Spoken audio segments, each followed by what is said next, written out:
But if you know when you look in the mirror, you out that, and you about to come in, you gonna clean these effing toilets, and it's gonna be sparkling, and you gonna get that check, bid high.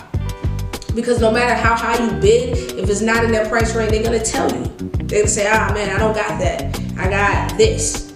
And they'll give you the number. So automatically like, boom, okay, I have a number for this type of contractor building these type of homes in this specific area. You already got the number now. So what do? You take that number and then you go back to, okay, they said they need 3 phases of cleaning. At this number, man, I'm only gonna make this much. At that point, you at least know what you're gonna make, where you can cut costs and save money, but you wanna win the job. You gotta win your first job. If you never win your first job, then you don't know if this is something that you wanna do and that you're gonna be good at it, that you freaking like it.